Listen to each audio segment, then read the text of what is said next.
আগামীকাল যিনি আসবেন বিশ্বনন্দিত মুফাসসিরে কোরআন, ইসলামিক চিন্তাবিদ, বাংলাদেশের কৃতি সন্তান ডক্টর মিজানুর রহমান আজহারি দামাদ বারকাতুহুমুল আলিয়া। আগামীকাল আসবেন আলেমদের মাথার তাজ, ইসলামিক চিন্তাবিদ, মুফাসসিরে কোরআন জনাব শাইখ আহমদুল্লাহ আতালাল্লাহু উমরাহু ওয়া বারাকাল্লাহু ফি হায়াতি। সকলে বলেন আমিন।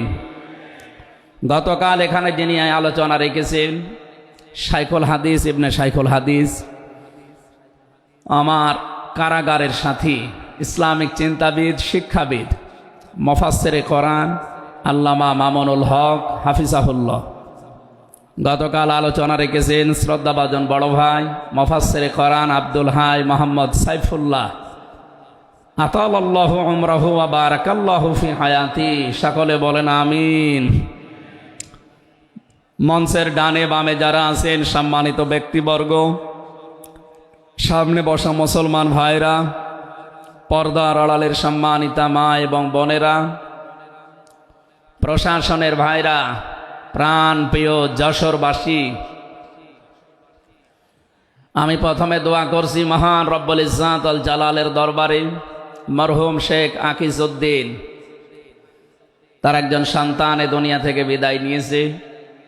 এ মাহফিল যিনি এককভাবে বাস্তবায়ন করতেন খুলনা বেজের ডাঙ্গার ময়দানে, উনি কয়েক বছর আমাদের ভেতরে নেই। আলহাজ শেখ মমিন উদ্দিন, আল্লাহ রাব্বুল আলামিন তার কবরটাকে যেন জান্নাতুল ফেরদাউস বানিয়ে দেন, বলেন আমিন। দল মত জাতি বর্ণ ধর্ম নির্বিশেষে কোরআনে কারিম শোনার জন্য যারা এই ময়দানে ছুটে এসেছি রাতের বেলা, আমরা যে খুশি প্রকাশ করার জন্য বলছি আলহামদুলিল্লাহ। সম্মানিত দুইজন উপস্থাপক, আজকে আপনাদের সামনে যারা কথা বলছিলেন, আপনাদের যশোরের কৃতি সন্তান, বিশিষ্ট সঙ্গীত শিল্পী, শ্রদ্ধাভাজন বড় ভাই জনাব কবির বিন সামাদ দামাদ বারকাতুহুমুল আলিয়া।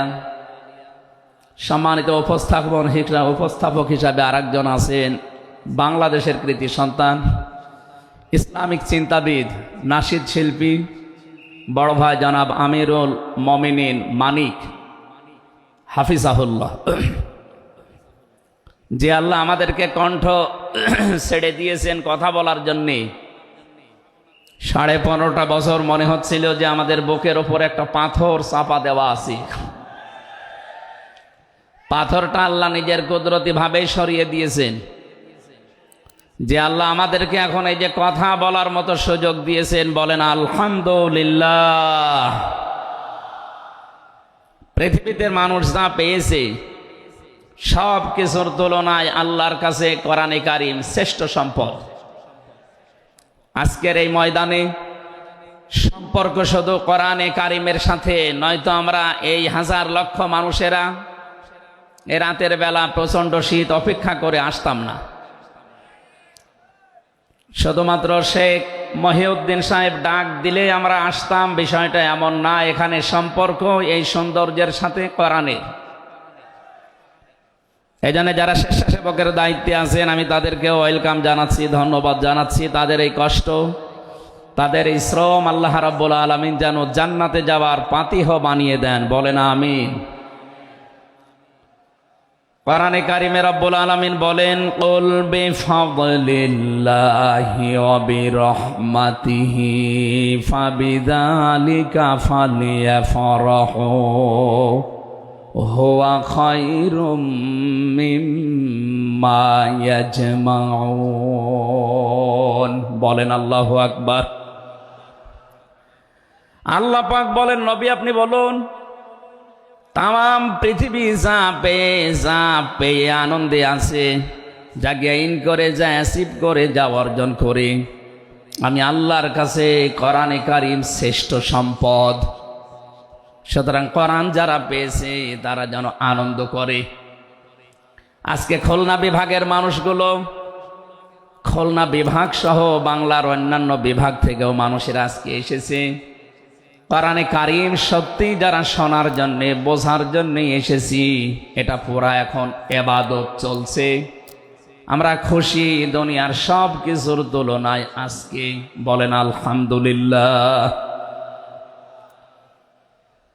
প্রাণপ্রিয় শ্রোতা মণ্ডলী, কোরআনের শ্রোতা যারা আমরা এখানে বসে আছি, এর আগে যারা দুনিয়ায় কোরআনে কারীম শুনেছে, কিয়ামত পর্যন্ত যারা শুনবে, কোরআনে কারীম এই শ্রোতাকে 3 ভাগে বিভক্ত করে দিয়েছে। এখানে ওই 3 প্রকার মানুষ আছে, কিয়ামত পর্যন্ত তারা থাকবে। প্রথম নাম্বার, এই কোরআনে কারীম শোনার পরে যারা বাধা দিয়েছিল এই দুনিয়ায়, আল্লাহর কোরআন তাদেরকে ঘোষণা দিয়েছে তারা কাফের। এই বাংলাদেশে আমরা এই 54 বছরে নামধারী মুসলমান, কিন্তু অনেক কাফেরের আচরণ দেখতে পেয়েছি। সূরা হামিম সাজদার 26 নম্বর আয়াতে আল্লাহ তাদের পরিচয় দিয়েছেন, وَقَالَ الَّذِينَ كَفَرُوا لَا تَسْمَعُوا لِهَذَا الْقُرْآنِ وَالْغَوْا فِيهِ لَعَلَّكُمْ تَغْلِبُونَ।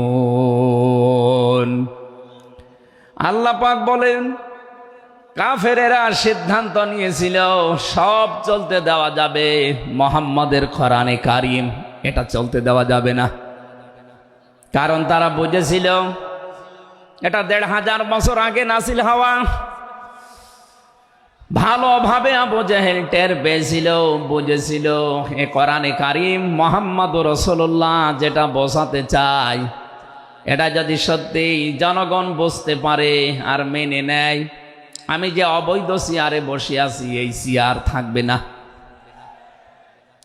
যুগে যুগে যারা কোরআন বাধা দিয়েছে তারা এইটাই টের পেয়েছে।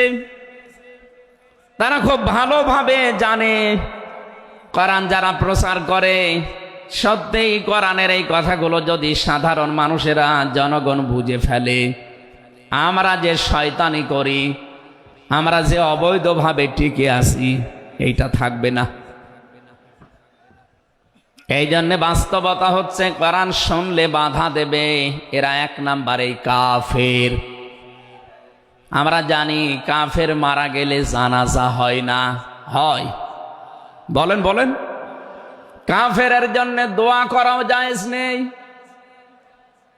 আল্লাহ রাব্বুল আলামিন বলেন, মা কানা লিন-নাবিয়্যি ওয়াল্লাযীনা আমানু আইয়াস্তাগফিরু লিল মুশরিকিন ওয়ালাউ কানু উলি কুরবা মিন বা'দি মা তাবায়্যানা লাহুম আন্নাহুম আসহাবুল জাহিম। সূরা তাওবা 113 নম্বর আয়াতে আল্লাহ জানিয়েছেন, হযরত ইব্রাহিম আলাইহিস সালাম সম্পর্কে যদি আয়াতটা নাযিল হওয়া, তাম দুনিয়ার মানুষকে উদ্দেশ্য করা আয়াত দিয়ে, হে নবী, কোন নবীর জন্যে, কোন ইমানদারের জন্যে এটা জায়েজ না, শোভনীয় না, উচিত না যে কোনো মুশরিক মারা গেলে তার জন্য আল্লাহর কাছে সে ক্ষমা চাবে, ইস্তিগফার করবে। ওয়ালাউ কানু লি কুরবা, আল্লাহ পাক বলেন যদিও এটা নিজের নিকট আত্মীয় হয়, মা তাবায়্যানা লাহুম আন্নাহুম আসহাবুল জাহিম, যার প্রতি এটা প্রমাণ হয়ে গেছে যে লোকটা জাহান্নামে যাবে, যার কাজকর্ম, যার ঈমান আমল আকীদা দেখে টের পাওয়া যায়, এইরকম মানুষের জন্য কোনো ঈমানদার না কোনো নবীর জন্যও দোয়া করা, ইস্তিগফার করা জায়েজ নেই। বলেন নাউযুবিল্লাহ। একজন নবীকে যদি আল্লাহ এই কথা বলতে পারেন, আমি আয়াতের ব্যাখ্যায় পড়েছি, মুহাম্মদুর রাসূলুল্লাহ সাল্লাল্লাহু আলাইহি ওয়াসাল্লামের নিজের আপন চাচা আবু তালিব, এই লোকটা যখন মারা যাচ্ছিল, বিশ্ব নবী নিজে তার কাছে গিয়ে বললেন, ইয়া আম্মি আবি তালিব, কুল লা ইলাহা ইল্লাল্লাহ হাজ্জুল লাকা ইনদাল্লাহি ইয়াউমাল কিয়ামাহ, বুখারী শরীফের হাদিস। ডাক দিয়ে বললেন, হে চাচা, জোরে বলা লাগবে না, আওয়াজগুলো শুধু আমার কানের কাছে মুখটা নিয়ে আস্তে করে আপনি বলেন লা ইলাহা ইল্লাল্লাহ, জোরে লা ইলাহা ইল্লাল্লাহ, লা ইলাহা ইল্লাল্লাহ, লা ইলাহা ইল্লাল্লাহ মুহাম্মাদুর রাসূলুল্লাহ। আপনি শুধু আল্লাহর একাত্মবাদের স্বীকৃতি দেন আমার কানের কাছে। এর সালাতের ঘোষণাটা দেওয়া লাগবে না, শুধু আল্লাহর ঘোষণাটা আমার কানের কাছে শোনান। কিয়ামতের দিন আমি আপনার জন্য আল্লাহর দরবারে ঝগড়া করে জান্নাতে নিয়ে যাব। পাশে যারা দাঁড়িয়েছিল তাদের কারণে লোকটা পড়তে পারে নাই। নবীজির মন খারাপ হয়ে গেল। সঙ্গে সঙ্গে সূরা কাসাসের ৫৬ নাম্বার আয়াত নিয়ে ফেরেশতা জিবরাইল হাজির হয়ে গেছে। ইন্নাকা লা তাহদি মান আহবাবতা ওয়ালাকিন্নাল্লাহা ইয়াহদি মান ইয়াশা ওয়া হুয়া আ'লামু বিল মুহতাদিন। আল্লাহ পাক বলেন, হে নবী, আপনি যাকে ভালোবাসেন, যাকে পছন্দ করেন, যাকে মনে করবেন আপনি হেদায়েত দেবেন না, আপনি পারবেন না। কারণ হেদায়েত আমি আল্লাহ আপনার হাতে দেইনি। হেদায়েত আমি আল্লাহ নিজের হাতে রেখে দিয়েছি। আমি আল্লাহ যাকে ইচ্ছা তাকে এটা দান করি। আর আমি আপনার চাইতে ভালো জানি যে হেদায়েত পাবে কে। জেলখানার ভেতরে ৩টা বছর আল্লামা মামুনুল হক হাফিজাহুল্লাহ, আমরা দুইজন এক জায়গায় ছিলাম। সকালে এবং দুপুরের খাবার আমরা এক জায়গায় খেতাম। মাঝে মাঝে আমারে বলতেন যে হামজা, বাইরে যদি আল্লাহ নিয়ে যায় কোনোদিন কাফেরের জানাজায় যাব না, পড়াবো না। আমারে বারবার জিজ্ঞাসা করেছি, ভাই আপনি কাফের পান কোথায়? বাংলাদেশে তো সেরকম কাফের আমরা দেখি না। উনি আয়াতটা আমাকে শুনিয়ে বলেছিলেন, কাফের তো তারা যারা আল্লাহর কোরআনে বাধা দেয়। সুতরাং এই দেশে যারা কোরআনে বাধা দেবে সে ডাইরেক্ট হোক ইনডাইরেক্ট হোক, সূরা হামিম সেজদার ২৬ নম্বর আয়াতের দলিল অনুযায়ী লোকটা কাফের। কাফেরের জানাজা পড়া কিন্তু হারাম। আমার মনে হয় এখন দেশের অবস্থা যা, আমরা যদি এই সিদ্ধান্তে উপনীত হতে পারি যে কাফেরের জানাজা বন্ধ হয়ে যাবে, আগামীতে কোরআনে কারিম বাধা দেওয়ার মতো সাহস অনেকেই করবে না। কোরআনে কারিমের শ্রোতা ১ নম্বরে পেলাম যারা কাফের। এ ১৫.৫ বছর থেকে শুরু করে ৫৪ বছর আমরা যা দেখলাম, অনেকেই কিন্তু ডাইরেক্ট ইনডাইরেক্ট বাধা দিয়েছেন। এখনো যদি ওইরকম মানুষ থাকেন এই দেশে, আপনি তাওবা করবেন, আপনি সংশোধিত হয়ে যাবেন। আর যেহেতু এখন সংস্কার চলছে, আপনি নিজেকেও সংস্কার করে নেবেন। কোরআনের শ্রোতা হিসাবে আমরা ২ নম্বরে পেয়েছি তাদের নাম। আল্লাহ রাব্বুল আলামিন বলেন, ওয়াইদা কিলা লাহুম তাআলাউ ইলা মা আনজালাল্লাহু ওয়া ইলার রাসূলি রাআইতাল মুনাফিকিনা ইয়াসুদ্দুনা আনকা সুদুদা। সূরা নিসার ৬১ নম্বর আয়াতে আছে, হে নবী, মানুষদেরকে আপনি যখন বলবেন আসো আল্লাহর বিধানের দিকে আসো, রাসূলের জীবনের দিকে আসো, আপনি দেখতে পাবেন অনেক মানুষ শুনতেও আসবে কোরআন, আপনার কথাও শুনতে আসবে। কিন্তু যখন দেখবে যে এগুলো কোরআনের সাথে আমাদের জীবনের মিল নেই, রাসূলের এই আদর্শের দিকে ডাকে, এগুলোর সাথে বাস্তবতা আমাদের মেলে না, রাআইতাল মুনাফিকিনা ইয়াসুদ্দুনা আনকা সুদুদা, আপনি দেখতে পাবেন ও মানুষগুলো আস্তে করে আপনার কাছ থেকে পেছন ফিরে কেটে পড়ছে। বলেন নাউজুবিল্লাহ। সুতরাং কোরআন শুনতে এসে যেগুলো যাদের জীবনে মিলবে না, এই মানুষগুলো যদি মন খারাপ করে, রাগ করে, যে কোনো কায়দায় চলে যেতে চান, আপনি মনে করবেন মুনাফিকের জার আপনার ভেতরে আছে। আল্লাহ আমাদের হেফাজত করুন, বলেন আমিন। 3 নাম্বার শ্রোতার বর্ণনা পেয়েছি সূরা আনফালের 2 নাম্বার আয়াতে। আল্লাহ পাক বলেন, ইন্নামাল মুমিনুনা আল্লাযীনা ইযা যুকিরাল্লাহু ওয়াজিলাত কুলুবুহুম ওয়া ইযা তুলিয়াত আলাইহিম আয়াতুহু যাদাতুহুম ঈমানা ওয়া আলা রাব্বিহিম ইয়াতাওয়াক্কালুন। চিৎকার করে বলেন আল্লাহু আকবার।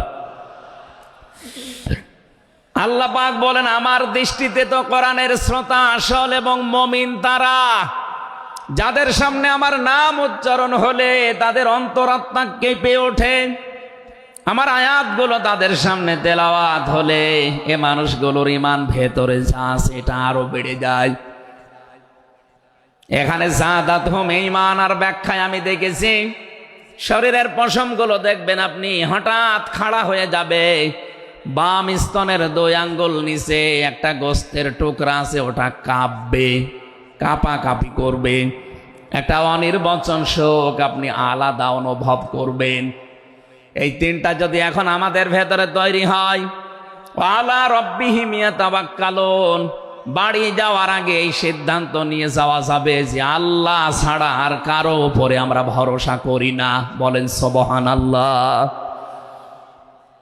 এই 3টা আয়াত দিয়ে আমি বোঝাতে চেয়েছি কাফের কারা, মুনাফিক কারা, আল্লাহর দৃষ্টিতে মুমিন কারা।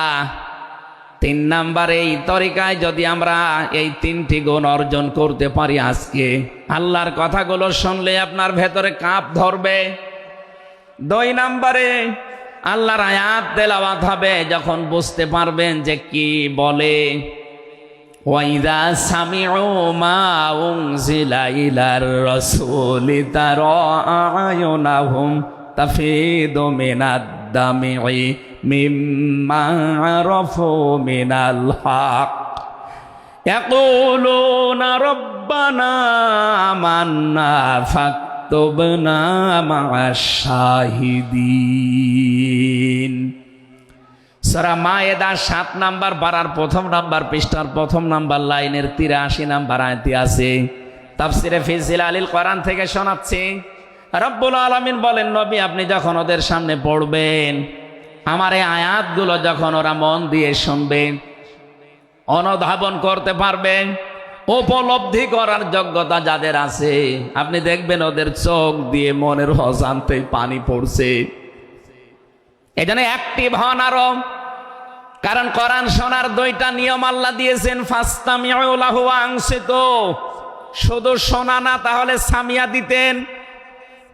আল্লাহ ফাসতামিউ দিয়েছেন, এজন্য মনোযোগ সহকারে শুনতে হবে। আজকের তেলাওয়াতকৃত আয়াত থেকে আমরা তাফসীর আকারে কথা বলবো ইনশাআল্লাহ। 2 নাম্বারে চুপ থাকা লাগবে।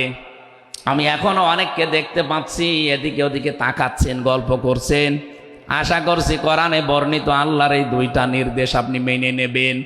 1 নাম্বারে চুপ থাকবেন, 2 নাম্বারে মনোযোগ সহকারে শুনবেন। লাআল্লাকুম তুরহামুন, আশা করা যায় আল্লাহর রহমত এখানে নাজিল হবে। আল্লাহ আমাদেরকে আয়াতটা মেনে চলার তৌফিক দেন, বলেন আমিন। এজন্য কোরআনের আলোচনা শুনলে সবার চোখে পানি আসবে না। যারা এটা উপলব্ধি করতে পারবে, অনুধাবন করতে পারবে, আপনি দেখবেন তাদের মনের অজান্তেই কখন যেন চোখ দিয়ে পানি গড়িয়ে পড়ছে, তারা নিজেরাও টের পাবে না। আল্লাহ যেন এই 3 নাম্বার এই প্রকার শ্রোতা হিসাবে আমাদের কবুল করেন, বলেন আমিন। দরুদ আর সালাম পাঠ করছি আমাদের নবী মুহাম্মদুর রাসূলুল্লাহ সাল্লাল্লাহু আলাইহি ওয়াসাল্লামের প্রতি, যার প্রতি কোরআনে কারীম আল্লাহ নাযিল করেছেন। সেই কোরআনকে যদি আপনি জিজ্ঞাসা করেন, হে কোরআন, যার উপরে নাযিল হলে তার সম্পর্কে তোমার ভেতরে কোনো কিছু আছে, কোনো পরিচয়? আল্লাহ রাব্বুল আলামিনের কোরআন আমাদেরকে শোনাচ্ছে, ওয়াইদ ক্বালা রাব্বু ওয়াইদ ক্বালা ঈসা ইবনু মারইয়ামা ইন্নী রাসূলুল্লাহি ইলাইকুম মুসাদ্দিকাল লিমা বাইনা ইয়াদাইয়া মিনাত তাওরাত। আয়াতের শেষের দিকে আল্লাহ ইসমহু আহমাদ এই শব্দ দিয়ে জানিয়েছেন হযরত ঈসা আলাইহিস সালাম তিনি জানিয়ে গিয়েছেন এই পৃথিবীতে আমার পরে একজন নবী আসবে যার নাম হবে আহমাদ।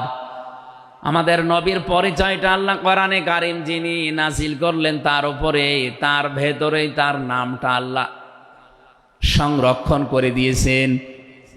প্রশ্ন আসতে পারে, এক একজনের তো বহু নাম আমরা দেখি, হে কোরআন তোমার ভেতরে কি মুহাম্মাদুর রাসূলুল্লাহ সাল্লাল্লাহু আলাইহি ওয়াসাল্লাম এই নাম তোমার ভেতরে আল্লাহ কি তার সম্পর্কে দিয়েছেন নাকি? আমরা যে তেলাওয়াত করেছি সূরা ফাতিহা, এই সূরা থেকে যেহেতু আজকে আলোচনা করব, এই সূরার প্রথম আয়াতে আমার আল্লাহ আমার নবীর নামকে উল্লেখ করে জানিয়েছেন। এটা 29 নম্বর আয়াত, মুহাম্মাদুর রাসূলুল্লাহ। সূরা ফাতিহার 29 নম্বর আয়াতটা আমরা পড়েছি 4 ভাগের 1 ভাগ। এই আয়াত থেকে আমরা আজকের আলোচনার বিষয় সাজিয়েছি। আমার আজকের বিষয়বস্তু, আমরা মুহাম্মাদুর রাসূলুল্লাহর উম্মত হতে চাই। সত্যি যদি আল্লাহর দৃষ্টিতে বিশ্বনবী মুহাম্মাদুর রাসূলুল্লাহর উম্মত আমরা হতে চাই, মাস্ট বি তেলাওয়াতকৃত আয়াতের এই বর্ণিত গুণগুলো আমাদের এখন থেকেই অর্জন আরম্ভ করা লাগবে। আমি সহ যারা এসেছি অবশ্যই আল্লাহ এই গুণগুলো এখন থেকে যেন পালন করার তৌফিক আমাদেরকে দান করেন, আমিন।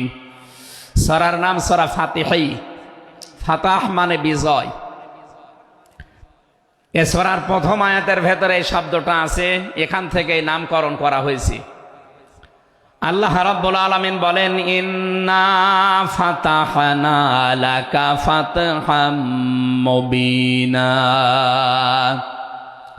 অবশ্যই হে নবী আমি আপনাকে একটা সুস্পষ্ট বিজয়ের সুসংবাদ দিচ্ছি। এই বিজয়ের ঘটনা তো ঐতিহাসিকভাবে ইবনে কাসিরের ভেতর থেকে আমি শিক্ষার জন্য এবার বলছি। এদিকে খুব অ্যাক্টিভ হয়ে থাকবেন। এই সূরা ফাতিহার 18 নম্বর আয়াত। আমার যতটুকু পড়াশোনা আছে, আমার যতটুকু লেখাপড়ার স্টাডি আছে, এই আয়াতটা এখন বাংলাদেশে সবচাইতে বেশি প্রয়োজন। সূরা ফাতিহা 18 নম্বর আয়াত। যে যেখানে আছেন, দাঁড়িয়ে আছেন, বসে আছেন, শুয়ে আছেন, কান এবার খাড়া করে দেন। হুদায়বিয়ার সন্ধির যে ঘটনা আমরা শুনেছি এতদিন পর্যন্ত, শুধু শুনেছি অনেকে, কিন্তু এখান থেকে শিক্ষাটা আজ অনেকে নেয়নি। বাংলাদেশের এখন যে অবস্থা, এই শিক্ষা নেওয়ার সময় এখনই। নবীজি 1400 মানুষ নিয়ে এসেছিলেন সাহাবায়ে কেরাম নিয়ে হজ করার জন্যে। হুদায়বিয়া নামক যে জায়গাটা এখন কূপ আছে, এখানে এই জায়গায় নবীজি আশ্রয় নিলে আস্তানা গাড়লেন, তাঁবু গাড়লেন। কাফেরদের পক্ষ থেকে এখানে প্রতিবন্ধকতা সৃষ্টি করা হয়েছে যে না, আপনাদেরকে আমরা আর যেতে দেব না। বিশ্বনবী তাদেরকে প্রস্তাব দিলেন যে আমরা কিচ্ছু নিয়ে আসিনি সাথে করে, শুধু হজ করেই চলে যাব। কাফেরদের পক্ষ থেকে আওয়াজ এলো, না আপনাকে আমরা যেতে দেব না, তবে আমাদের একটা প্রস্তাব আছে। আপনি যদি আগামী বছরে আসেন হজ করে যেতে পারবেন, কিন্তু এবছরে আপনাদেরকে আমরা আল্লাহর ঘর কাবায় যেতে দেব না। কি নিষ্ঠুর আচরণ তাকান। আল্লাহ পাকের নবী আল্লাহর ঘর তাওয়াফ করবে, বাধা দিচ্ছে যারা আল্লাহকে বিশ্বাস করে না তারা। এ বাংলাদেশে 50টা বছর কোরআনে কারীম প্রচার করেছে যারা, কোরআনের পাখি শহীদ আল্লামা দেলাওয়ার হোসাইন সাইদি রহমতুল্লাহ আলাইহি, তার নামে মামলা দেওয়া হয়, কেস দেওয়া হয়, তিনি নাকি ধর্মীয় অনুভূতিতে আঘাত দিয়েছে। আমার তো মনে হয় 1500 বছর আগে নবীজিকে যারা বাধা দিয়েছিল আল্লাহর ঘর কাবায় হজ করতে দেবে না, ১,৫০০ বছর পরে যেন তাদের প্রেতাত্মারাই ফিরে এসেছে। আল্লাহর নবী বললেন, ঠিক আছে, ওসমানকে পাঠালাম। হযরত ওসমান ইবনে আফফান রাদিয়াল্লাহু তাআলা আনহু তিনি গেলেন। হযরত ওসমানকে তারা আটক করার পরে ঘোষণা দিয়ে দিল, কতিলা ওসমান ইবনে আফফান, ওসমানকে হত্যা করা হয়েছে। এ সংবাদ যখন নবীজির কাছে এসেছে, যশোরবাসী খুব খেয়াল করেন, এখানে হযরতে ওসমানকে তারা হত্যা করার ঘোষণা দিয়ে মিথ্যা একটা সংবাদ পাঠিয়ে দিয়েছে নবীজির কাছে। নবীজি সাহাবায়ে কেরামকে বললেন, যারা ইহরামের কাপড় পরে এসেছিলে সব এখন খুলে ফেলো। সাহাবায়ে কেরাম বলেন, হে রাসূল, ইহরামের কাপড় খুললে হজ? বলে, হজ আগামী বছর। বাংলার মুসলমানেরা, আমি কেন বলছি আয়াতটা 2-1 মিনিট পরে আপনি টের পাবেন। দ্বিতীয় নম্বর, নবীজি বললেন, আজকে রমজান মাস, এটা রমজান মাসের এখন আর আধা ঘন্টা 1 ঘন্টার সময় আছে মাত্র ইফতারি করার, এখনই ভেঙে ফেলো, ইফতারি করে ফেলো। দরকার আগামীতে রোজা আবার রমজানের সিয়াম আবার করে দেওয়া যাবে। যে দুইটা সিদ্ধান্ত নিলেন, দুইটাই ফরজ, একটা রোজা, একটা হজ। নবীজি কিন্তু জানতেন ইহরামের কাপড় খুলে ফেললে হজ ভেঙে যাবে, আর একটু পরেই তো ইফতারি করলে রোজাটা হয়ে যায়। বিশ্ব নবী বলেন না, এক্ষুনি রোজা ভেঙে ফেলো। আবার বলছে, কান খাড়া করেন, আমি কিন্তু 2 মিনিটের ভেতরে জায়গায় যাব।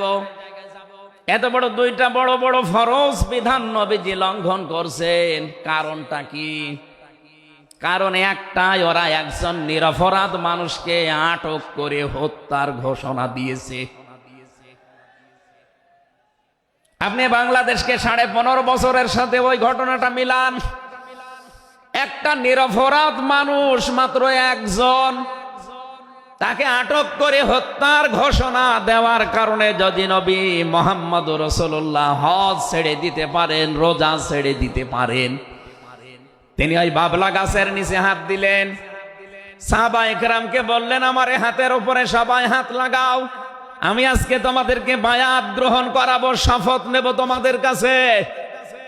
1399 জন নবীর সাথে আছে, আর হযরত ওসমানকে যেহেতু তারা আটক করেছে, এই 1399 জন সবাই নবীজির হাতের উপরে একটার পরে হাত দিতে আছে।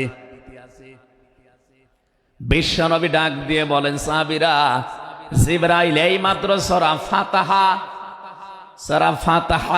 এই সূরার 18 নম্বর আয়াতটা আমাকে তেলাওয়াত করে শুনিয়ে গেল।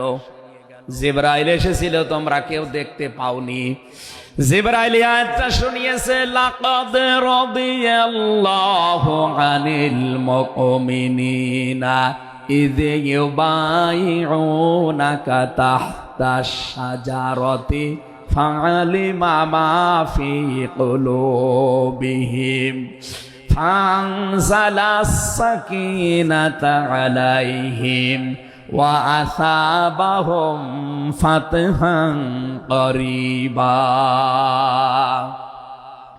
খুব খেয়াল করেন, সেই সময় পর্যন্ত আমি চলে এসেছি। নবীজি নিজের বাম হাতটা সাহাবায়ে কেরামদের উপরে রেখে বললেন, সাহাবীরা, আজকের এই বায়াতের উপরে, শপথের উপরে আল্লাহ পাক নিজেই জানিয়েছেন যে তিনি রাজি হয়ে গেছেন। আয়াতটা শুরু করার আগে আল্লাহ 2টা তাকিদ দিয়েছেন, লাম এবং কদ। লাকাদ রাদিয়াল্লাহু আনিল মুমিনিন, আল্লাহ পাক বলেন, আমি নিজে মুমিনদের উপরে অবশ্যই অবশ্যই রাজি হয়ে গেছি। রাজি হব না, হয়ে গেছি। তাহতা শাজারাতি, এই গাছের নিচে আপনার হাতের উপরে যারা হাত দিয়ে আজকে শপথ বাক্য পাঠ করছে যে ওসমান হত্যার বদলা না নিয়ে কেউ মদিনায় ফেরত যাবে না, আমি আল্লাহ তাদের মনের খবর যেহেতু জানি, ফাআলিমা মা ফি কুলুবিহিম, তারা যে শপথ নিচ্ছে এটা কিন্তু লোক দেখানোর জন্য না, এটা মন থেকে। ফানসালাস সাকিনাতা আলাইহিম, তাদের উপরে আমি আল্লাহর প্রশান্তি নাযিল হয়ে গেছে অলরেডি। ওয়াসাবাহুম ফাতাহান করিবা, তাদেরকে আমি আসন্ন একটা বিজয়ের সুসংবাদ দিচ্ছি। সুতরাং এই বায়াতের রিদওয়ানের উপরে যেহেতু সবাই হাত দিয়েছে, ওসমানের হাতটা এখানে নেই, হে নবী আপনার বাম হাতটা উপরে তুলে ধরেন, এইটাই আমি ওসমানের হাত হিসাবে মেনে নিলাম। তার মানে 1400 মানুষের উপরে আমি আল্লাহ অলরেডি রাজি হয়ে গেছি। আমার মুসলমান ভাইরা, এবার আমি খেয়াল করার জন্য আর একবার বলছি, এইটা বলার জন্য আমি এতক্ষণ ঘুরছিলাম। একটা নিরপরাধ মানুষকে ওরা মিথ্যা তথ্য ছড়িয়েছে যে আটক করা হয়েছে, মেরে ফেলা হয়েছে, হত্যা করা হয়েছে। নবীজি একজন মানুষের জীবনের বদলা নেওয়ার জন্য 1400 মানুষকে তিনি বায়াত করাচ্ছেন, শপথ বাক্য পাঠ করাচ্ছেন। একটু খেয়াল করেন তো, একজন মানুষের জীবনের জন্য জীবন দিতে প্রস্তুত 1399 জন, আর নবী সহ।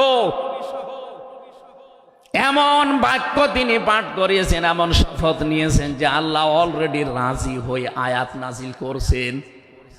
নবীজি বললেন ওরা ওসমানকে হত্যা করেছে, ওসমান একজন নিরপরাধ মানুষ। একটা নিরপরাধ মানুষকে বিনা কারণে আটক করে হত্যা করেছে, ওদের কোনো ক্ষমা নেই। আমরা আজকে এই 1400 মানুষ শপথ নিলাম, ওদেরকে হত্যার প্রতিশোধ না নিয়ে আমরা কোনোদিন আর মক্কা মদিনায় ফেরত যাব না। আমার তো মনে হচ্ছে বাংলাদেশে এখনো বহু মানুষ বিনা কারণে যাদেরকে হত্যা করা হয়েছে, নিরপরাধ মানুষগুলোকে ফাঁসির কাস্টে ঝোলানো হয়েছে, কত মানুষকে মৃত্যুর দিকে ঠেলে দিয়েছে। এখনো জিন্দা শহীদ জনাব এটিএম আজহারুল ইসলাম এখনো জেলখানায় পচতেছে। বানানো বিচার ব্যবস্থা, বানানো বিচারপতি, নিজেদের উকিল, নিজেদের পিপি, নিজেদের সাক্ষী, নিজেদের রায় সব দিয়ে একটা মানুষকে আর 17 বছর আপনি আটক করে রেখেছেন। আমার তো মনে হয় এখন সময়ের দাবি।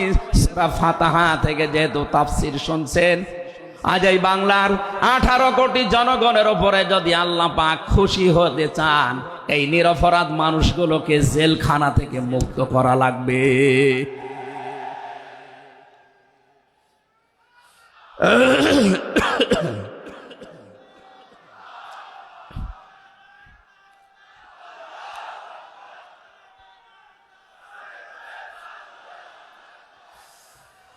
যশোরবাসী আল্লাহ রাব্বুল আলামিন এখানে কয়েকটা বিষয় আমাদেরকে উপহার দিতে চেয়েছেন সুসংবাদের মাধ্যমে। 1 নম্বরে আল্লাহ বলেন আমি রাজি হয়ে যাব। 2 নম্বরে ওদের মনের মূল কথাগুলো যেহেতু আমি জানি, সুতরাং যারা নারায়ে তাকবীর আল্লাহু আকবারে স্লোগান দিয়ে এই মাজলুম মানুষটার পক্ষে অবস্থান নিলেন, আমার তো মনে হচ্ছে ফানজালাস সাকিনাতা আলাইহিম, আল্লাহ পাক তার রহমত এখন এদেশের উপরে নাজিল করবে। 2 নম্বরে ওয়াসাবাহুম ফাতাহান করিবা, একেবারে সুপ্রসন্ন নিকটবর্তী বিজয় আমাদেরকে আল্লাহ এই মাজলুম মানুষটার পক্ষে দাঁড়ানোর কারণে দেবে। আমি আজকেও একজন জেল খাটা মানুষের সাথে কথা বলছিলাম, তিনিও প্রায় 3.5-4 বছর জেলে ছিলেন। তিনি জ্বালাচ্ছিলেন যে হামজা ভাই, আসলে আমরা যারা জেলে ছিলাম তারা ছাড়া এটা বোঝানো সম্ভব না। বহু মানুষ বিনা অপরাধে, বিশেষ করে 15.5 বছরে তো হবে, বিনা কারণে বিনা অপরাধে কিচ্ছু জানে না, বছরের পর বছর জেলে পচতেছে। ওরা যদি একজন নিরপরাধ মানুষকে মিথ্যা কথা ছড়িয়ে দেওয়ার কারণে নবী যেরকম সিদ্ধান্ত নিতে পারে, আজ বাংলার 18 কোটি মানুষ দল বেদল সব ভুলে গিয়ে নিরপরাধ যত মানুষ জেলে ভর্তি আছে, গুম হয়েছিল, খুন হয়েছিল যারা, এদের পক্ষে দাঁড়াতে যদি সত্যি আপনি মন থেকে এগিয়ে আসতে পারেন, আল্লাহর কসম আমাদের সামনে আল্লাহ বিজয় দেখাবেন। বিজয় আমরা দেখতে পাচ্ছি সূরা কসস 20 নম্বর পারা 4 নম্বর পৃষ্ঠার 15 নম্বর লাইনের 5 নম্বর আয়াত। বাড়িতে যে আয়াতটা তাফসীর দেখবেন, আল্লাহ রাব্বুল আলামিন বলেন, নুরিদু আন নামুন্না আলাল্লাযীনা ইসতুদঈফু ফিল আরদ ওয়া নাজআলাহুম আইম্মাতাও ওয়া নাজআলাহুমুল ওয়ারিসিন। আমি আল্লাহ একটা ইচ্ছা করলাম, হাজার হাজার বছর আগে হে নবী, এই পৃথিবীর ময়দানে ফেরাউন নামে একটা লোক ছিল। রাষ্ট্রীয় ক্ষমতায় থাকার কারণে ওই দেশে বিভিন্ন দলে বিদলে বিভক্ত করে মানুষকে রেখেছিল, আর একটা দলকে সে টার্গেট নিয়ে কোণঠাসা করে, ছোট করে, হীন করে রেখেছিল। সেই দলটা ছিল মুসা নবীর দল। আমি আল্লাহ একটা ইচ্ছা করলাম, জমিনের উপরে যাদেরকে দুর্বল করে রেখেছে ফেরাউন, এই দুর্বল দলের উপরে আমি আল্লাহ মনন করব। মনন মানে অনুগ্রহ করা, দয়া করা। আমি আল্লাহ দয়া করব তাদের উপরে, মনন করব। এই কারণ আমি তাদেরকে জমিনের শাসন ক্ষমতায় বসাতে চাই, জমিনের উত্তরাধিকারী তাদেরকে বানিয়ে দিতে চাই। অনুমাক্কিনা লাহুম ফিল আরদ, জমিনের উপরে তাদেরকে আমি ক্ষমতায় বসাবো, এটা আমি আল্লাহর ইচ্ছা। বলেন তো, আল্লাহ যদি কোনো ইচ্ছা করে ওটা রদ করার কেউ আছে? আরো জোরে বলেন, আছে। সুতরাং এই আয়াত দিয়ে আমি যেহেতু 100% আয়াতটা বিশ্বাস করি, হাজার হাজার বছর আগে ফেরাউনের এই জীবনের সাথে, কাহিনীর সাথে, তাফসিরের সাথে আমি বাংলাদেশে আয়াতটা মিলিয়েছি।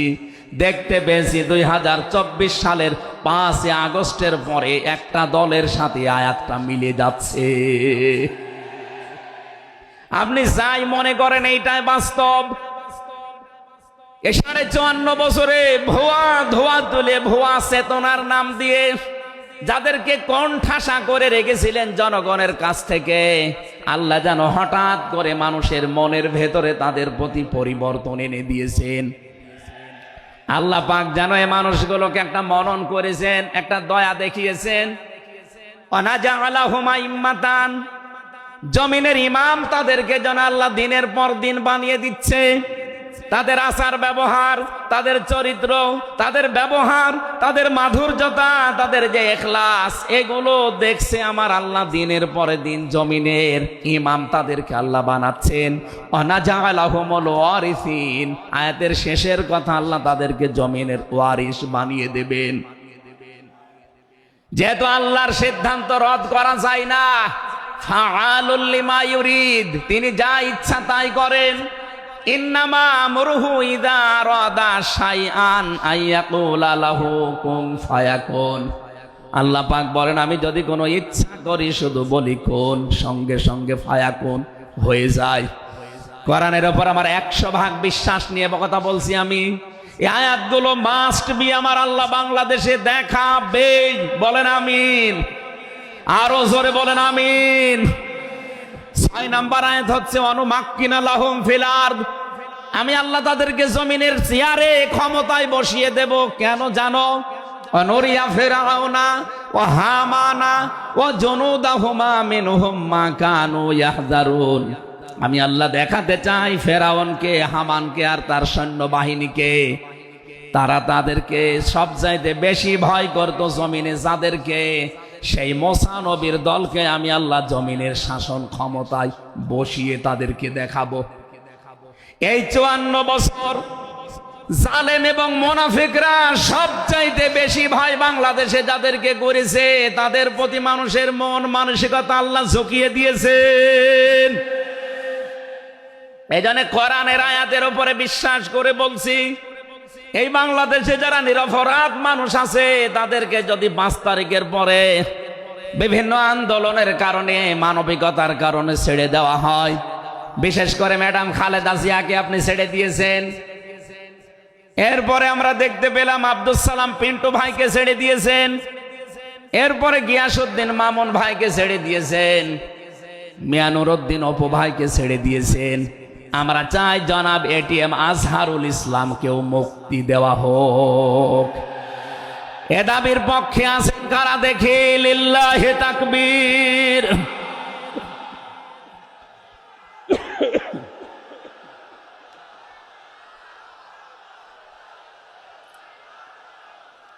আলহামদুলিল্লাহ ভাই, আমি আয়াতটা পড়লাম এই জন্যে ১৫০০ বছর আগে একটা নিরপরাধ মানুষের পক্ষে দাঁড়ানোর কারণে যদি আল্লাহ এতগুলো সুসংবাদ দিতে পারে, সাকিনা নাজিল করা, সুপ্রসন্ন, একেবারে নিকটবর্তী বিজয় দেওয়া, আমরা যদি আজ নিরপরাধ মানুষগুলো যারা আজ জুলুমের শিকার হয়ে 15.5 বছর 17 বছর মানবেতর জীবন যাপন করছে, আমি তো 3 বছর তার ভুক্তভোগী। 3টা বছর আমাদেরকে ফাঁসির কন্ডেম সেলের ভেতরে 24 ঘন্টা লকআপ দিয়ে রাখতেন। কি করেছিলাম আমরা? আজকে এই যে মাহফিলের 6 জন আলেমের ভেতরে আমরা 3 জনই এক জায়গায় ছিলাম জেলখানায়, আর বাকি 3 জনের ভেতরে একজন তো বাইরের দেশে, আর 2 জন আব্দুল হাই সাইফুল্লাহ, শাইখ আহমদুল্লাহ, 2 জন মুসলিম। তাদেরকেও কোরআনের কথায় দেশে 15.5 বছর আপনারা বলতে দেননি। এজন্য আমি আয়াত থেকে যেটা শিক্ষা দিতে চাই, কাটছাট কথা বলছি। বাংলাদেশে যদি আল্লাহর সাকিনা, প্রশান্তি মনে এবং বাইরে আপনি দেখতে চান, সুপ্রসন্ন বিজয় যদি দেখতে চান, অবশ্যই আপনাকে নিরপরাধ যারা এখনো পর্যন্ত বিভিন্ন জায়গায় মাজলুম হয়ে আছে তাদের পক্ষ নেওয়া লাগবে। এই কথা বলুন। আল্লাহ আজকে আমাদের জীবনে 100% মেনে চলার তৌফিক দেন, বলেন আমিন। এই সূরা ফাতিহা থেকেই আমরা পড়েছি 29 নম্বর আয়াত। আমাদের আলোচনার বিষয় মুহাম্মদুর রাসূলুল্লাহর উম্মত কারা। রব্বুল আলামিন বলেন মুহাম্মদুর রাসূলুল্লাহ, মুহাম্মদ সাল্লাল্লাহু আলাইহি সাল্লাম আল্লাহর রাসূল। হে নবী, দুনিয়ার কেউ যদি আপনার রেসালাত স্বীকার না করে, কেউ যদি সাক্ষী না দেয়, আমি আল্লাহ নিজে সাক্ষী দিয়ে দিলাম আপনি আমার রাসূল। সুতরাং এই বাংলার জমিনে কেউ যদি নবীর আদর্শ না মানে, বিশ্ব নবীর কোনো ক্ষতি হবে না, আল্লাহরও কোনো লস নেই, যত ক্ষতি আমাদের। কথা বলে না কেন? কোরআনের চোখ লাগিয়ে দেখতে পাচ্ছি এদেশে হাজারো মানুষ জাহান্নামে দৌড়াচ্ছে। কারণ নবী মুহাম্মদুর রাসূলুল্লাহ বাদ দিয়ে পৃথিবীতে যদি অন্য কাউকে কিয়ামত পর্যন্ত কেউ আদর্শ মেনে চলে, কোরআনের কসম দিয়ে বলছি মাস্ট বি লোকটা জাহান্নামী। এজন্য এরকম আচরণে যারা আছেন, বুঝে হোক না বুঝে হোক, আল্লাহ রাব্বুল আলামিনের পরিচয় দেওয়ার আগে আমার আল্লাহ রাসূলের পরিচয় আমাদের কাছে দিয়েছেন। রাব্বুল আলামিন বলেন কুল হুয়াল্লাহু আহাদ আল্লাহুস সামাদ লাম ইয়ালিদ ওয়া লাম ইউলাদ ওয়া লাম ইয়াকুল লাহু কুফুয়ান আহাদ। এখানে আল্লাহর একাত্মবাদের শিক্ষা দেওয়া হচ্ছে। আল্লাহ পাক বলেন হে নবী আপনি বলুন, অথচ শোনানো হচ্ছে যার কথা, তার কথা তো আগে বলার দরকার ছিল। এখানে আগে রেসালাতের ঘোষণাটা দেওয়া হয়েছে, কুল হে নবী আপনি বলুন। বাংলার মুসলমানেরা, ফেরাউনের জীবনী পড়ে আমি দেখেছি সে কিন্তু আল্লাহর একাত্মবাদের ঘোষণা দিয়েছিল, কিন্তু রেসালাতের ঘোষণা দেয়নি, এজন্য লোকটা ঈমান পায়নি। বাংলাদেশে বহু মানুষকে আমরা দেখতে পাচ্ছি আল্লাহর কথা বললেও বলেন আমরা কি নামাজ পড়ি না, রোজা রাখি না, আমি কি হজ করি না, দান সাদকা করি না। এগুলো সব আল্লাহর বিধান। এগুলোর পাশাপাশি আল্লাহর প্রেরিত পুরুষ যিনি আমাদের এই জামানায়, আল্লাহর প্রেরিত পুরুষ যিনি কিয়ামত পর্যন্ত, তার নাম মুহাম্মাদুর রাসূলুল্লাহ। জ্ঞানী মানুষ যারা বসে আছেন এক কথায় তারা বুঝবেন আমি জানি। আজ বিশ্ব নবীর আদর্শ বাদ দিয়ে আপনি কার আদর্শ মানেন আপনার বিবেকের কাছে প্রশ্ন করেন। এটা রাজনীতি মনে করে কেউ যদি চলে যান আপনার কপালে আগুন লাগবে, আপনারও মরণ হবে ফেরাউনের মতো। আল্লাহকে মেনেছিল কিন্তু রেসালাত মানে নাই। এদেশে আজ অনেকেই আল্লাহর কথা বললে নামাজ পড়ে, রোজা রাখে, হজ করে আসে, দান সাদকা করে। আরে ভাই এগুলো সবই আল্লাহর বিধান। আপনি আল্লাহকে মানেন, কিন্তু তার প্রেরিত পুরুষ এই জামানায় যিনি কিয়ামত পর্যন্ত, তার নাম মুহাম্মাদুর আবার জোরে বলেন মুহাম্মাদুর রাসূলুল্লাহ। এতক্ষণ পর্যন্ত যা বললাম আমি আশা করছি আপনি বুঝেছেন। বিশ্ব নবী বাদ দিয়ে অন্য কারো আদর্শ এই জমিনে মানা যাবে না। মানলে আপনি বুঝে মানেন, আর না বুঝে মানেন আপনি জাহান্নামী। এখন যদি মুসা আলাইহিস সালাম আসে দুনিয়ায়, যদি ঈসা নবী এখন আসে, আর আমরা কেউ যদি আল্লাহর নবী মুহাম্মদুর রাসূলুল্লাহকে বাদ দিয়ে ঈসা নবী মুসা নবীকেও মেনে চলি, নিছক আপনি জাহান্নামী। এটা রেকর্ড হচ্ছে, সারা দুনিয়ায় যাবে। সূরা আলে ইমরানের ৮০ নম্বর আয়াত। অন্য ধর্মে যারা আছেন, ইহুদি খ্রিস্টান আহলে কিতাব যারা দাবি করেন, এমনকি এই মুশরিকদের ভেতরেও যারা, বৌদ্ধদের ভেতরে যারা অমুসলিম, তাদেরকে বলছি আপনারা ভুল পথে আছেন। আপনারা যাদেরকে নবী নাম বলে চলেন, যিশু বলেন ঈসা আলাইহিস সালামকে, মুসা আলাইহিস সালামকে আপনারা যোসেফ বলে ডাকেন, আপনাদের ওই সমস্ত নবীগুলো তাওরাতে ইনজিলে অলরেডি ঘোষণা দিয়েই গেছে যে আমাদের পরে একজন শেষ নবী আসবে, তার নাম মুহাম্মাদুর রাসূলুল্লাহ বা আহমদ। তাকে যদি তোমরা জীবদ্দশায় পেয়ে যাও, পৃথিবীর সব কিছু ছেড়ে দিয়ে তার আদর্শটা গ্রহণ করবা, নয়তো পথভ্রান্ত হয়ে পথভ্রষ্ট হয়ে জাহান্নামে যাওয়া লাগবে। যাকে মেনে চলার দাবি করেন সেই যিশু, সেই যোসেফ, হযরত ঈসা নবী, হযরত মুসা নবী, তারাই যেহেতু ঘোষণা তাওরাতে ইনজিলে দিয়ে দিয়েছে, হয়তো আপনাদের পুরোহিত যারা, ধর্মগুরু যারা, ঠাকুর যারা আপনাদেরকে শোনায় না। এই সত্য বিধান আপনি ইনজিলে পড়েন। আমার শেষের শব্দ ছিল ফিত তাওরাতি ওয়াল ইনজিল। এই দুইটা কিতাব আপনারা বই আপনারা পড়ে দেখবেন, এখানে আমাদের নবী শেষ নবীর বর্ণনা আছে ৯০৩ জায়গায়। বলেন আল্লাহু আকবার। আল্লাহ পাক প্রথম শব্দে জানাতে চেয়েছেন, হে নবী, কেউ যদি আপনাকে স্বীকার না করে, কেউ না মানে, আমি আল্লাহ নিজে ঘোষণা দিলাম, ওয়াল্লাযীনা মাআহু আশিদ্দাউ আলাল কুফফার। আপনার সঙ্গে সাথী যারা হবে, আপনার সাথে যারা থাকবে, আপনার উম্মত বলে যারা কিয়ামত পর্যন্ত দাবি করবে, তাদের ভেতরে এই গুণগুলো মাস্ট বি পাওয়া যাবে। যশোরবাসী, এবার আপনাদের জন্য আপনি মিলান তো এই আয়াতটা নিজের জীবনে আছে কিনা। ওয়াল্লাযীনা, আর যারা, মাআহু, আপনার সঙ্গে থাকবে, আশিদ্দাউ আলাল কুফফার, তারা কাফেরদের প্রতি বজ্রকণ্ঠ হবে। কালকে মাওলানা মামুনুল হক, আমি ছিলাম কালকে চট্টগ্রামের ফেনীতে, একটু লাইভ দেখেছি। উনি কিন্তু শেষের দিকে এটা জানিয়েছেন, ওঠো বজ্রমুঠি করো, ঘোষণা দাও। এ কথা বলেনি? এই কথা বলেন না কেন? ওনার এইটাই সামারাইজ, আশিদ্দাউ আলাল কুফফার, কাফেরদের প্রতি কঠোর হওয়া লাগবে। সেই সময় এখন অলরেডি চলছে। প্রতিবেশী নামে আমাদের যারা আছে, যেহেতু প্রতিবেশী পাল্টানো যায় না, এজন্য আমরা বেশি কিছু বলছি না।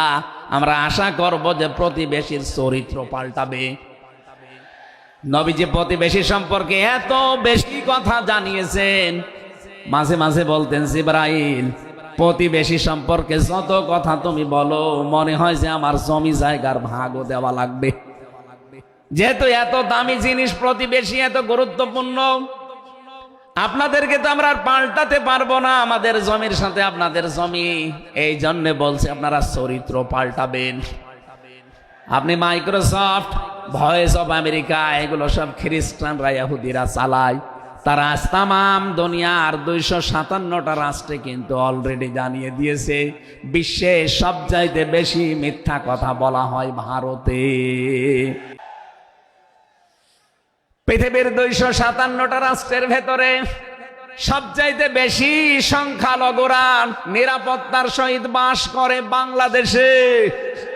অথচ এই দুইটাই এতদিন, এই ৫৪ বছর আমরা স্বাধীন হয়েছি, ৫৪টা বছরে আমাদের পেছনে এই মিথ্যা দুইটা তথ্যই প্রতিবেশীরা ছড়িয়েছে।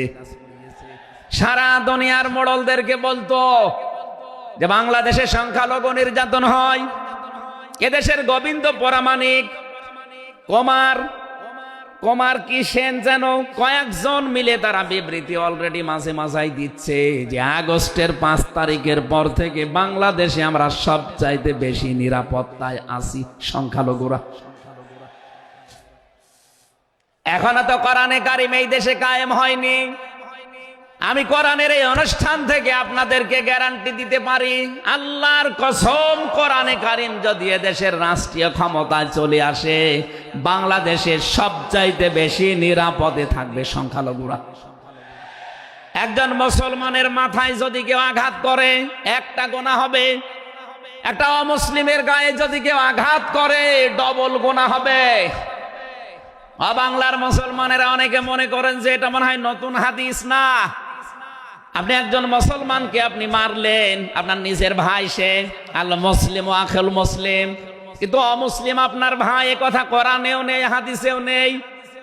কে কথা বলেন না কেন? তিনটা বিষয় যদি কারো ভেতরে পান, সে যেই হোক। 1 নম্বরে কেউ যদি আমার কেবলাকে কেবলা মনে করে, ফাহুয়া আখি, সে আমার ভাই। 2 নম্বরে আমার জবাই করা জিনিস যদি সে খেতে চায়, ফাহুয়া আখি, সে আমার ভাই। 3 নম্বরে সে যদি আমার মতো নামাজ পড়ে, সে আমার ভাই।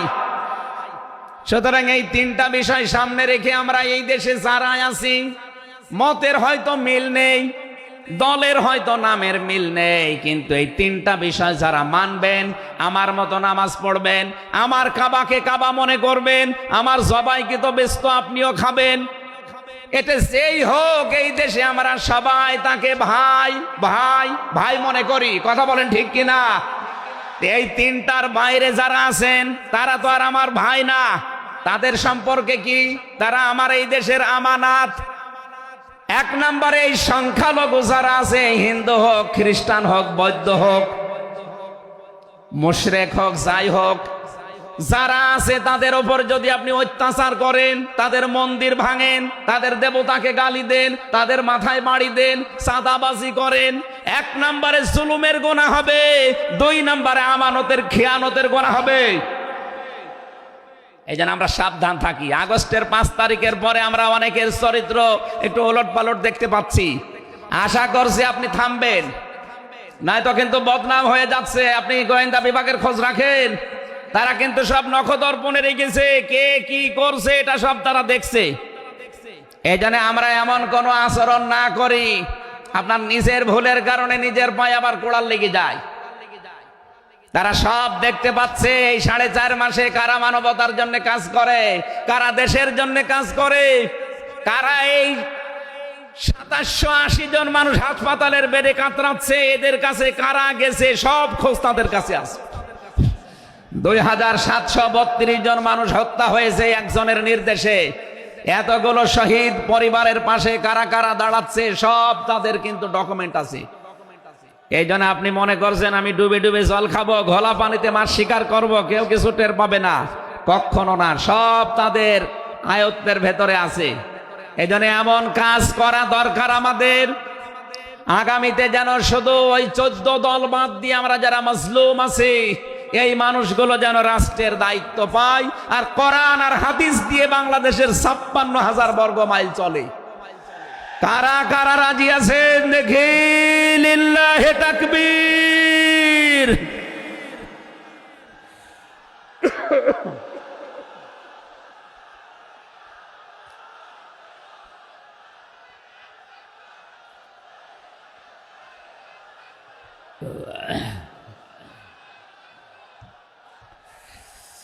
আমার ভাইরা, এবার আমি মূল কথায় যাচ্ছি।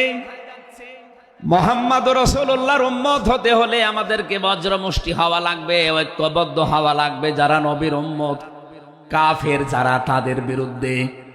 আমি কাফেরের পরিচয় সে প্রথমে দিয়েছি।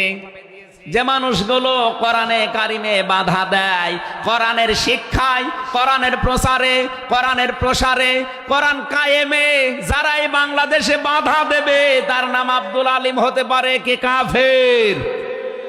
এদের বিরুদ্ধে কঠোর হওয়া লাগবে আপনাকে। আমি আবার বোঝার জন্য বলছি, নাম হয়তো আপনার আল্লাহর নাম আপনি নিয়েছেন আব্দুল আলিম, আব্দুল খালেক, কিন্তু আপনার কাজ যদি কোরআন প্রচারে বাধা দেওয়া হয়, ডাইরেক্ট ইনডাইরেক্ট, অবশ্যই আপনি বুঝতে পেরেছেন আমি কি বলছি। আপনি কিন্তু আর সাধারণ মানুষ নেই, আপনি মুনাফিকও নেই, আপনি মুসলমানও নেই, আপনি কাফের হয়ে গেছেন। আল্লাহ আমাদের হেফাজত করুন, বলেন আমিন। কাফেরদের যত অনুষ্ঠান আছে সেখানেও কড়াকড়ি করা লাগবে আপনাকে। কে বলেছে ধর্ম যার যার উৎসব সবার? এটা কুফরি কথা। ধর্ম যার যার উৎসব তার তার। এই কথা বলুন, মান তাশাব্বাহা বিকওমিন ফাহুয়া মিনহুম। যার সাথে যার সাদৃশ্য মিলবে সে আচার ব্যবহারে ধর্মীয় রীতিনীতিতে কিয়ামতের দিন তার সাথে থাকা লাগবে। কোনদিন আজ পর্যন্ত আপনি পিটিয়েও কোন হিন্দু ভাইকে গরু জবাই করেন যখন কোরবানি দেওয়ার জন্য তাকে পাবেন? তারা জানে যে এটা আমাদের ধর্মীয় অনুষ্ঠান না, এই জন্য তারা আসে না, ঠিক করে তারা আসে না। আপনি কোন কারণে সেখানে যাবেন?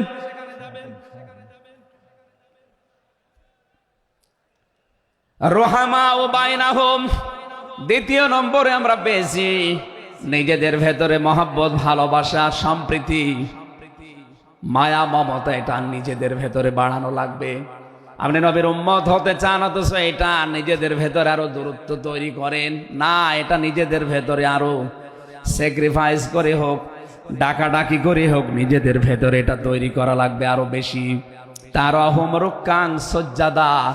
হে নবী, আপনার উম্মত যারা, আপনার সাথে যারা আছে তাদেরকে দেখতে পাবেন আল্লাহর সন্তুষ্টি এবং অনুগ্রহ তালাশ করার জন্যে তারা রুকু এবং সেজদাকারী অবস্থায় তাদের দেখতে পাবেন।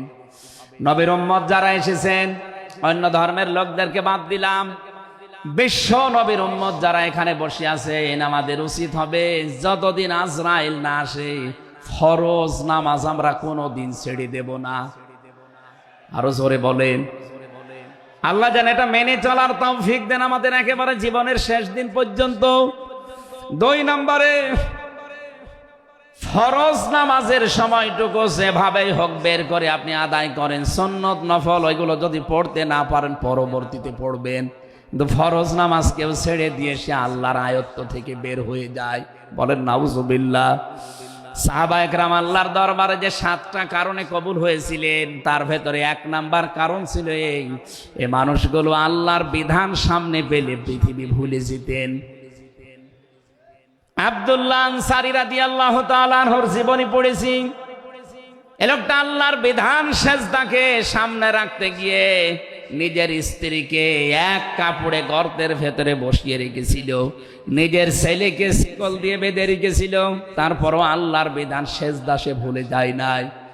আমাদের এরকম কঠিন পরিস্থিতি এখন হয়তো আসেনি, তারপরও আমরা অনেকে বিনা কারণে ফরজ নামাজ ছেড়ে দেই। আমি নামাজের কথা মুসলমানদের কাছে সচরাচর বলতে চাই না, কারণ একজন মুসলমান আর একজন কাফেরের ভেতরে পার্থক্য নামাজ। নামাজ যদি কেউ না পড়ে সে মুসলমান থাকে কি করে? সুতরাং আজান হওয়ার পরে মুসলমান যাবে মসজিদে নামাজ আদায় করতে, মানুষ টের পাবে যে লোকটা মুসলমান। রিজালুল্লাহ তুলহিহিম তিজারাতু ওয়ালা বাইউন আন যিকিরিল্লাহ ইলা আখিরি আয়াত। মুসলমান ব্যবসায়ী যারা তাদের পরিচয় আল্লাহ দিয়েছেন। আল্লাহ রাব্বুল আলামিন বলেন, এই পৃথিবীর ময়দানে যারা মুসলমান ব্যবসায়ী আজান হওয়ার সঙ্গে সঙ্গে ব্যবসা প্রতিষ্ঠান বন্ধ করে দিয়ে তারা সেজদায় দৌড়াবে। ইয়াবতাগুনা ফাদলাম মিনাল্লাহি ওয়া রিদওয়ানা। এখানে আল্লাহ 2টা শব্দ ব্যবহার করেছেন। আল্লাহর ফজল যদি কেউ চায় তাহলে অবশ্যই তাকে মসজিদে যাওয়া লাগবে। আল্লাহুম্মা ইন্নী আসআলুকা মিন ফাদলিকা। ফজলের জন্য জমিনে আল্লাহ পাঠিয়েছেন আমাদেরকে, আর রহমতের জন্য তার ঘর মসজিদে পাঠিয়েছেন। এজন্য আল্লাহর রহমতের জন্য 5 বার আল্লাহর ঘরে আমাদেরকে যাওয়ার নির্দেশ দিয়েছেন আল্লাহ। আর যদি ফজল অনুগ্রহ পেতে চাই রিজিক, এগুলোর জন্য জমিন, এই জমিন আল্লাহ আমাদেরকে হালাল রুজি উপার্জন করার যে ব্যবস্থা, এরকম ময়দান যেন তৈরি করে দেন। বলেন আমিন। সিমাহুম ফি ফুজুহিহিম মিন আসারিস সুজুদ। আল্লাহ বলেন এদের এই চিহ্নগুলো, সেজদার চিহ্নগুলো এদের চেহারার বিভিন্ন জায়গায় ফুটে উঠবে। কিয়ামতের ময়দানে এই চিহ্ন দেখে দেখে নবী সুপারিশ করে করে জান্নাতে নিয়ে যাবে, হয় কপালে, নাই নাকে, নাই হাতে। যে সমস্ত জায়গায় সেজদা দেওয়ার জন্য আপনি জমিনে লাগিয়েছিলেন, এই জায়গাগুলো কিয়ামতে চমক দিতে থাকবে। আল্লাহ আমাদের প্রত্যেককেই এই 5টি গুণ অর্জন করার মাধ্যমে বিশ্ব নবীর খাঁটি উম্মত হওয়ার তৌফিক দিন। আমিন, আল্লাহুম্মা আমিন।